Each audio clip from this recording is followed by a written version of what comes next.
UTL solar लावणार आणि सबसिडीही मिळवून देणार। बीडमधील हत्या प्रकरणात वाल्मिक कराडनंतर फरार आरोपी सुदर्शन घुले सीआयडीच्या रडारवर। केजमध्ये घुलेच्या टाकळी गावात सीआयडीचा तपास। आरोपींच्या नातेवाईकांची कसून चौकशी सुरू।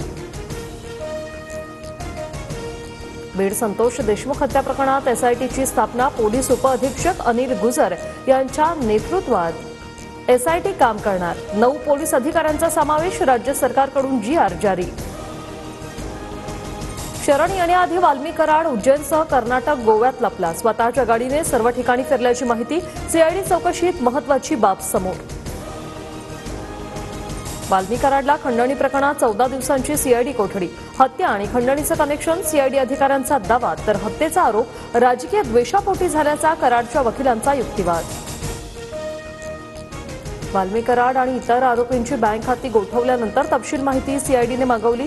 कराडची बँक खाती परळी आसपासच्या परिसरात। पोलिसांच्या मध्यस्थीनंतर मस्साजोगच्या गावकऱ्यांचं जलसमाधी आंदोलन मागे। देशमुखांच्या मारेकऱ्यांना लवकर अटक करा। वाल्मिक कराडवर 302चा गुन्हा दाखल करा, ग्रामस्थांची मागणी। मस्साजोगच्या गावकऱ्यांनी सरकारवर विश्वास ठेवावा। बीड हत्या प्रकरणातला एकही आरोपी सुटणार नाही, मंत्री चंद्रशेखर बावनकुळे यांची ग्वाही। बीडच्या घटनेला मराठा विरुद्ध वंजारी रंग दिला गेला। वाल्मिक कुठे लपला हे पोलिसांना माहिती नव्हतं याचं आश्चर्य। प्रकाश आंबेडकरांची टीका। एखाद्या कार्यकर्त्यानं किंवा मित्रानं गुन्हा केला तर त्याचा थेट संबंध नेत्याशी नसतो। कोणी काही म्हणो, धनंजय मुंडेंचा बीड हत्याकांडाशी संबंध नसावा। दत्तात्रय भरणेंकडून भूमिका स्पष्ट। गडचिरोलीत 11 नक्षलवाद्यांचं मुख्यमंत्र्यांसमोर आत्मसमर्पण। 8 महिला आणि 3 पुरुषांचा समावेश।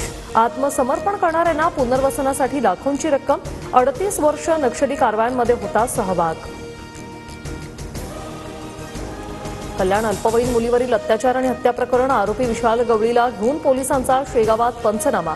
हत्येनंतर आरोपी कुठे राहिला, कुणी मदत केली, त्या घटनास्थळांचा घेतला आढावा। मुंबईतील रस्त्यांवर नव्याने खोदकामास मनाई। वायू प्रदूषण नियंत्रणात आणण्यासाठी पालिकेच्या उपाययोजना।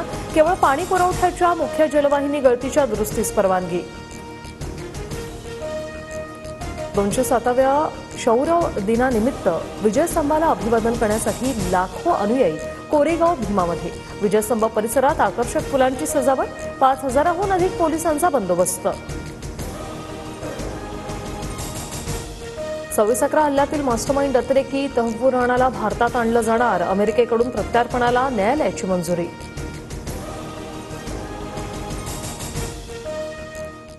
UTL सोलार लावणार आणि सबसिडीही मिळवून देणार।